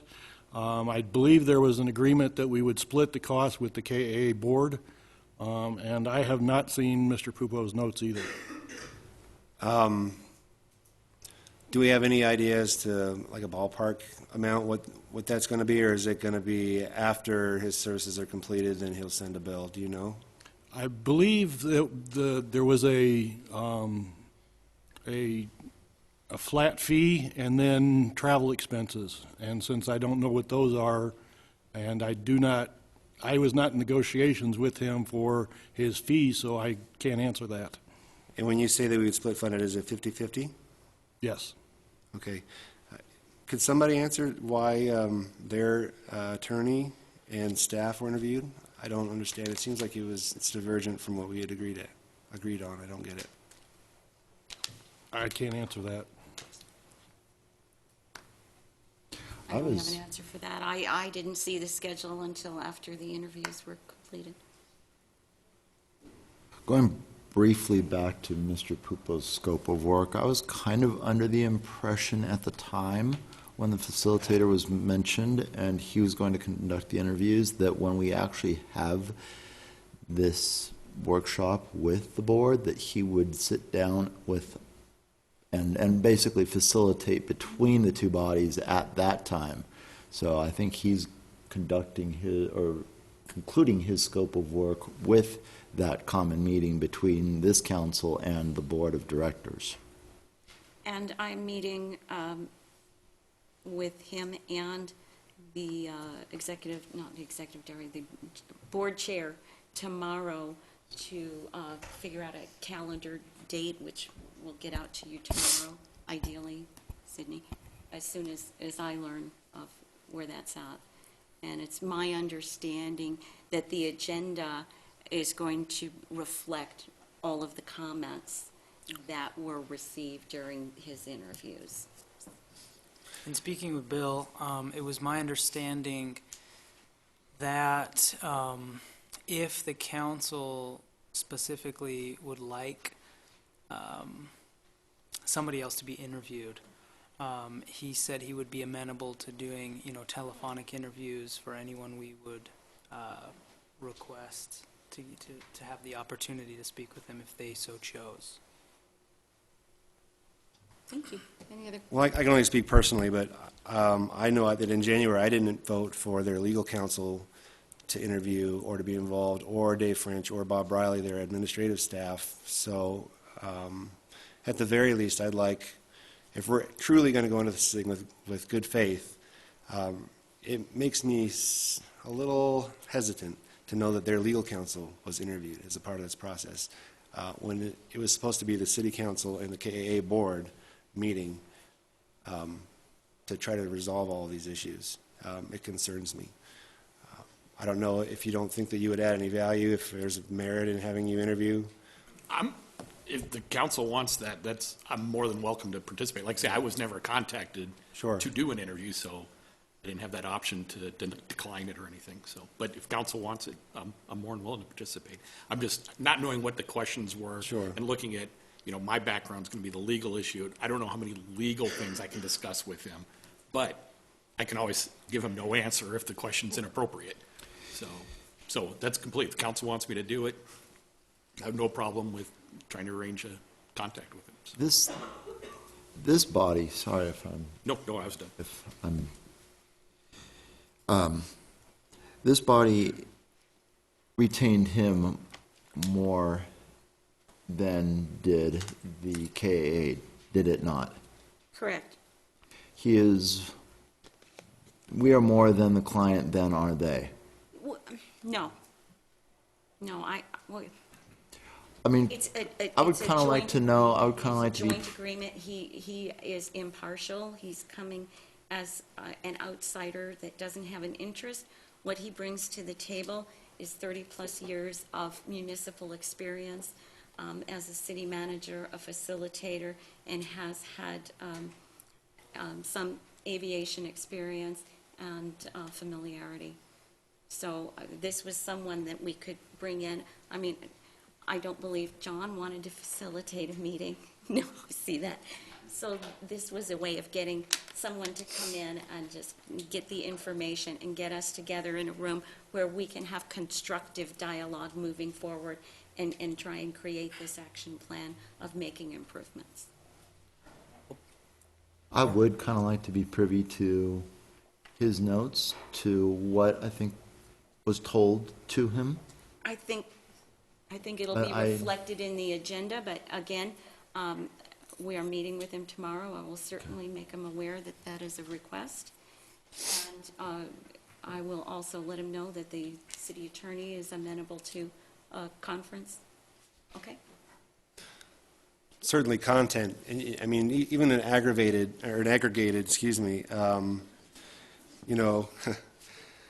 just something that shows all the materials. I mean, if they, for instance, cite FAA regulation, yada, yada, yada, I don't want to go into that meeting blind. I want time to research it. I think that's fair. I think it would be nice to have a list of everyone that was interviewed.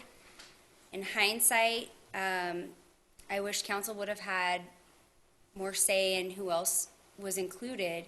Originally, we thought it would be just us and just the executive board of KAA. So then finding out that there are all these other parties that have been added in, we're not even sure. I personally am not sure who all they are. I wish I would have had more. If you look at the backup, I included a list of everybody that. And just so you know, I had the same doodle calendar from Sydney as everyone else. I wasn't aware of any other interviews until after I saw this list as well. So we'll certainly see what we can do about getting some additional information from the facilitator tomorrow. He will be here in town for at least a few hours, and I don't know, I guess you all know how to contact him if you need to. All right, can we move on? Okay. All right, I don't believe we have an update on water issues. Do we have anything from staff? Okay, I have a call into the county, see how we're making any progress, but hopefully they've started that study. The contract has been signed and move forward with our partnership with the county. Okay, board, commission, and committee reports by council liaison. Does anyone have anything to share this evening? Start. Yeah, I've met with, the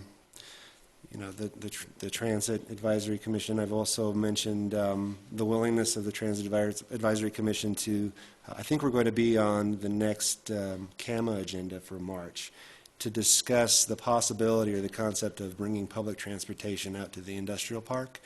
At the last CAMA meeting, there was a lot of interest by the manufacturers in attendance to at least discuss that concept as a help to them and in a way for the city and the CAMA membership to partner. So hopefully I'll have an update for everybody after that. We also have the EDMC commission meeting tomorrow morning at 7:30. So. You know, it's ironic you talk about CART.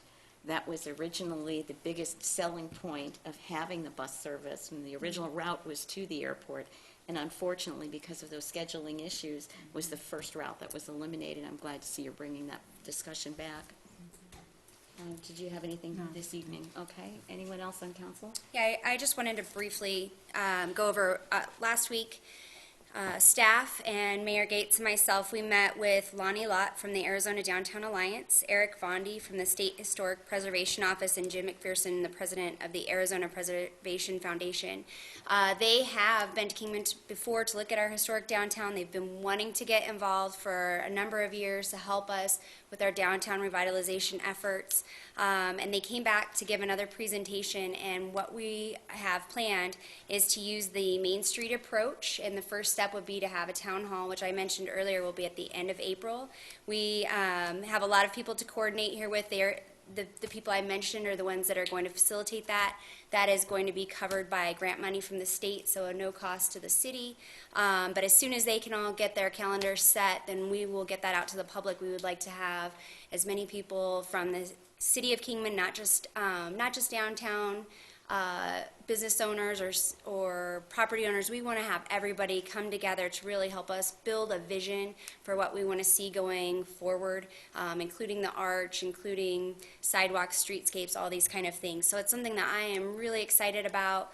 The Main Street approach has been around for 35 years, and it's something that has been used all over the United States to really help revitalize historic districts. So that is coming up, and we will get that on Facebook, and I'll have it at the next meeting because I'd love to see everybody there. Great work and great report. Thank you. Anyone else have anything to share on this item? Very quickly, I spent the afternoon at the KUSD high schools, both of them, and they took me through their career and technical programs at both schools. Amazing stuff happening in our high schools. I invited some of the ladies to join me at a coffee so that we can kind of better inform the community of the really tremendous programs and opportunities they have for our teens. It's pretty exciting. Okay, moving on to item C, presentation from Ignite Brand Marketing. On February 21st, 2017, Ignite Brand Marketing submitted a report requesting a quarterly payment, which was approved by the Common Council. At that time, Council requested Ignite Brand Marketing to be put on the next Council agenda to give a more complete review of our marketing strategy and who we are reaching.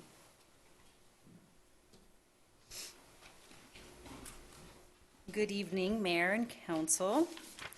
My name is Liza Noland. I am the president of Ignite Brand Marketing, and we are the agency that coordinates the Kingman Circle campaign for the city of Kingman. I kind of wanted just to start with what is it, because it was approved with another council, and so I think it's very, a smart move to know who you are and what you're doing and where you're going, and Kingman Circle is a very targeted, very purposeful advertising campaign.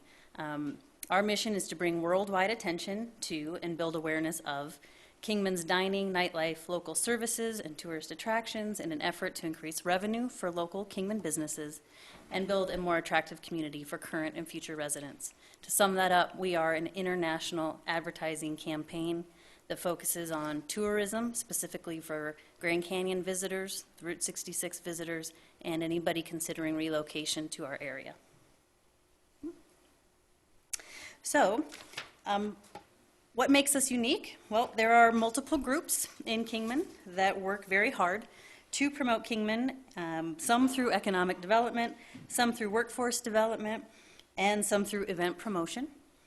None, though, that comprehensively target a specific audience and share a message as thoroughly as we do with Kingman Circle.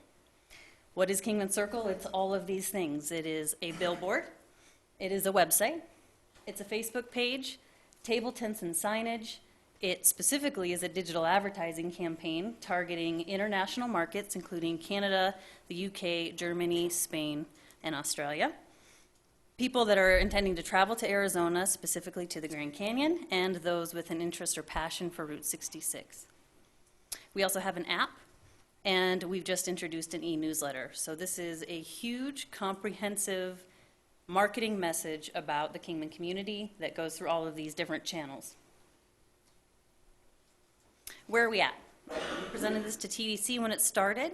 In order to fund the advertising that we wanted to do, we had to fund it through independent businesses in Kingman. And when the city got on board, we were able to enhance that advertising through the city's funding. One of the concerns at the time was that it wasn't all-inclusive. And so the change that we made going into 2017 was to make it an inclusive website. So now if you go to Kingman Circle, you see all food and drink, you see all the tourist attractions, whether they're paying advertisers or not with us. And we're working on showing retail and different sides, but it's obviously a big project. So our intent is to make it all inclusive so that the Kingman community is shown as a whole. So that's that. Okay, city's funding. So the city approved, TDC specifically approved a $45,000 annual budget, a one-year campaign, where $9,000 would go to the billboard. The billboard is at 93, coming off of 93, going on to the 40. And a digital advertising international campaign that's done through Facebook, where we allocate $20,000 for the year towards that.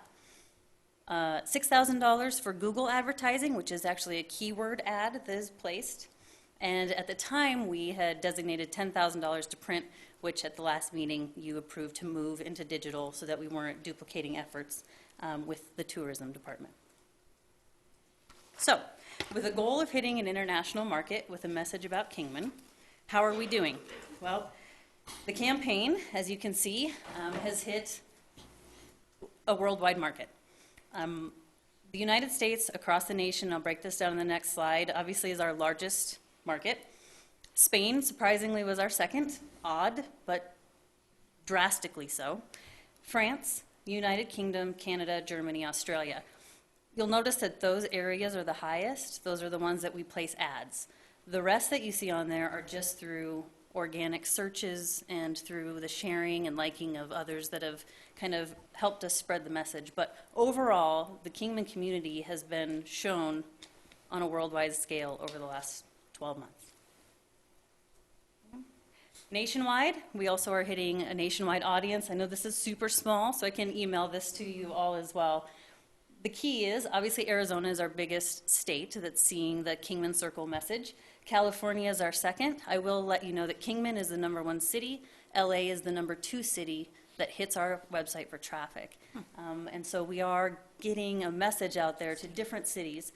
The third, I think fourth and fifth are Bullhead, Havasu, and I think Parker. So even still, we get to kind of share with our neighbors what's going on in our community and bring those people in as well. And then you've got Nevada, Texas, and of course, I mean, across the nation. People are looking at the website and seeing our message about Kingman. What are they looking at when they hit our website? They are looking at our homepage, Homepage is a big one, and the homepage actually has a lot of information on it. So it's not like they're only hitting that and then sort of leaving. We have a bunch of new news that's on that page, so breaking news, if you will. We spend a lot of time writing blogs, 5 things you didn't know about Kingman, places to hit from Seligman to Kingman, different blogs that we write, things to do for Mother's Day, where to go for Easter, whatever's going on. But the point is that a lot of our traffic does hit that homepage and sees that breaking news. They also go to our events page. That's a huge page where we spend a lot of time looking at what the nonprofits are doing and helping them circulate everything going on at our parks, with the city, with everything that we can to get that news out. That's also circulated on our app. It's the most accessed portion of the app that we have. We've got the attractions page that shows all the kind of places to see. That would be Grand Canyon West, River Runners, Keepers of the Wild, places like that. Food and drink is our restaurants and bars. Special offers was a page that we had before that we no longer have and have since replaced with a Live in Kingman, almost a relocation guide for information about living here. It includes schools, parks, organizations, nonprofits, ways to be involved, local services, and then our news feature. There are, I want to say, about 800 pages currently that fill the Kingman Circle website, and all of it is positive about our businesses or about positive things going on in the community. Again, with a goal for Kingman Circle to hit a market that we weren't hitting before, which means an international scale, there are ways to track how we're doing. And so global ranking is an estimate of a site's popularity contest on the web. And it shows on a global scale the most popular websites. So the closer to number 1 you are, the more popular that you are. And Kingman Circle, over the 12 months, has become the highest as far as those locally who promote Kingman, that actually ranks globally as far as a popularity of a website. It means we're doing our job. Second is Go Kingman, which is fantastic because this has always been a partnership. On the right side, what you see is a country rank, and that is how we rank in popularity in the United States. And the good news is that GoKingman.com is number 1, and Kingman Circle is number 2, so that partnership is working.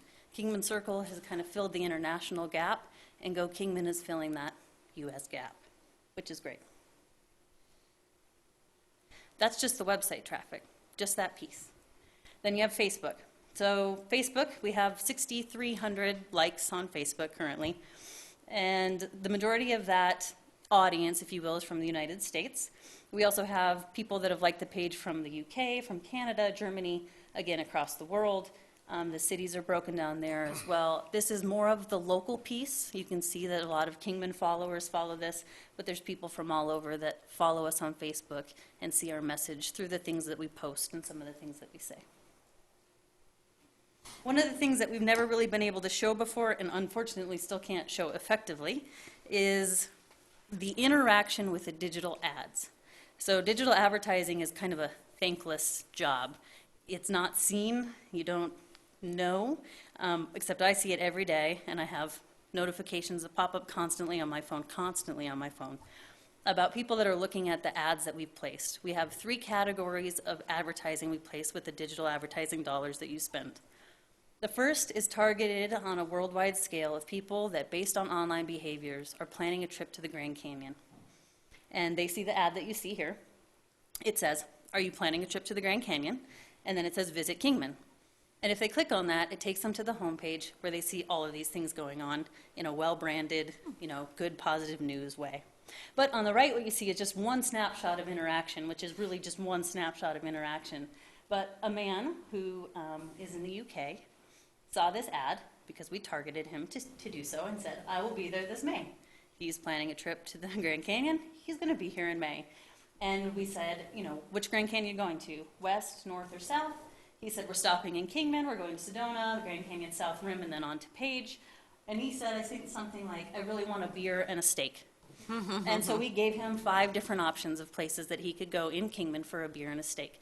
That's our job. When people are planning their trips here, it's so that they know that when they're looking for that, they can find it here and not in Seligman or somewhere else if they need to go find that. So we're targeting those people planning those trips to the Grand Canyon to consider Kingman as a place to expand their itinerary. The second portion of ads that we run is for relocation. This one's tough. We didn't know if this would work, to be honest with you, because it's really hard. We had to target people of a certain age group, likely to retire, that also like Arizona, and hope that maybe they were considering retirement in Arizona, and if they were they considering retirement or relocation to Kingman, Arizona? And oddly, I'll tell you a couple funny stories. The first one is, again, a snapshot of interaction.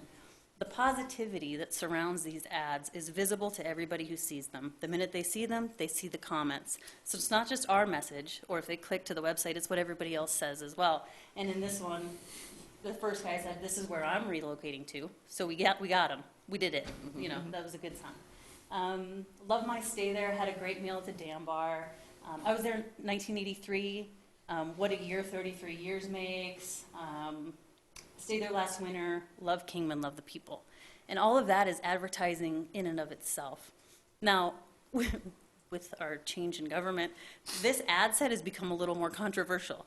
More interesting, you know, a lot of people, because we actually advertise in Canada for this as well. A lot of Canadians tend to move here, and we've gotten a little bit of negativity about our current situation. But we watch it, we monitor it, and we still get that sort of positive feedback on that, so it's fun to watch. But it's an interesting ad. The third and biggest is that we target, on a worldwide scale, people with a passion and interest in Route 66. This ad, if you look at it, was 1 quarter, and it shows you 323,000 people saw it, 1 quarter. I want to say this one was 4.5 thousand people liked, loved, commented on it, 810 shares. These are very successful ads. So we have 3 different looks to this one. This one is the one that's marketed to those different countries. And if you look at this interaction, again, I know it's tiny, that first comment is said in French. So there's a guy who's commenting in French, and he says, "We slept in a motel there for one night before arriving at the Grand Canyon, beautiful little town on Route 66, in French. The other comments, and this happens all the time, is people sharing pictures from our community on these ads. And so it really starts to kind of pull them into, it's always this truck, it's always that cop car, always different things, but they're sharing them. They have them on their phone, and they want to interact with an ad. And so that's really cool, too. This particular piece that I'm showing you has 1 person from France, 2 people from Germany, 1 from New Zealand, and 2 from Canada that are commenting on Kingman. So we do Facebook advertising with your money. We also do Google advertising with your money. Google advertising is another tough one to understand, but is key to what we do. We run 2 ad sets. One targets Route 66 keywords, people that are searching online on Google for Route 66 type of information. And the second is people that are here that are looking for things to do in Kingman, you know, places to eat, what to do, where to go. So we spend some money there. If you look, the impressions of those 2 ads alone, 1 million for Route 66 keywords, 127,000 for people that are looking for things to do in Kingman. And then we have our clicks actually to the website. Those are people that clicked on the ad and saw the message that we share on our website. A lot of people say that Route 66 by the City of Kingman is ignored. I would say it is not. We work very hard to make sure that people that are considering and planning their trips to Route 66 are seeing a Kingman message. You guys are doing that, and you're doing it through Kingman Circle. These are the keywords that people search for that shows them the ad that brings them to kingmancircle.com. Historic Highway 66, 99,000 basically impressions, 1,600 clicks to the website. Historic Route 66, that's just somebody looking that up, sees a Kingman message. Route 66 information, Route 66 Arizona, helps us compete. Cities on Route 66, Kingman Route 66, planning a Route 66 trip. All of those people that are planning that and researching Route 66 are seeing a branded positive message about Kingman through Kingman Circle. Okay, I'm going to make a note. If you look at the amount of impressions and you look at the amount of clicks, the only thing that limits that is the budget. So with the money that we have, we are capitalizing on some, but not all. The app also makes us unique, and we have a lot of support from our local restaurants that are putting table tents out as we go into tourism season, so that as people arrive at Calico's and arrive at the different restaurants, they're getting, you know, this little table tent that says things to do in Kingman while you're here. They download the app, they see that news, they see the events, they see everything going on. Currently, we have 1,500 downloads of that app, 2,000 visits, so 1,500 people have downloaded it, but they access it regularly, right? 2,000 of those visits come from people from the United States. 350 of those visits are coming from people internationally. So that's just as we're building that audience on the app, we're starting to get that exposure there. The Kingman Circle Initiative has been recognized over the last year by a couple of different organizations. An article was written by ArizonaFuture.org. They thought that the collaboration and the comprehensiveness of the campaign was remarkable. They wrote that. And the Arizona Association of Economic Development awarded us with the Golden Prospector Award for a multimedia campaign for a city. So that was very nice. Overall, how are we doing? On Google, over 1.3 million people have been reached with a Kingman message through Kingman Circle. On Facebook, over 1.7 million people have seen a branded ad that shows Kingman in a positive light. And with our billboard, 83,000 people per week pass by that and see that there's information to be had about our community. So, my final request to you is to consider some of these campaigns as we move forward. We do still have, I think, about 5 months in the campaigns. We've got a lot of work to do. But it's nice to know your future, and it's nice to know if we continue to plan and build on the momentum that we have. This is an independent campaign. Every dollar you spend goes directly to the advertising. None of it comes to the agency. So there's a lot of people working hard to help us market the community, and we're very proud of Kingman Circle. Thank you. Very nice presentation. Any questions? Anybody? Good job. Just Great thank job. you. Great work. Thank you. Very It's good nice. to hear. Thank you. And moving on to item 8, announcements by mayor, council members, and city manager. I have nothing tonight, Mayor. Anybody? I have one. If you support the Performing Arts Center downtown, they're actually going to be holding a family obstacle course race. I know they have a Facebook page. It's called the Right Crucible. All of the proceeds from this are going to go towards the renovation of their building. It's a great cause. Again, it's called the Right Crucible. I think it's April 1st is when it is. So glad to see them doing that. Hope it's wildly successful, and I'll probably see you out there. Sounds great. Thank you. Okay, final item of the evening. We do have need for another executive session regarding commercial lot northeast corner of Andy Devine and 3rd. Property to be discussed is the commercial parking lot at the corner of Andy Devine and 3rd Street. So, Move we enter executive session for said reason. Second. all in favor? Aye. Thank you.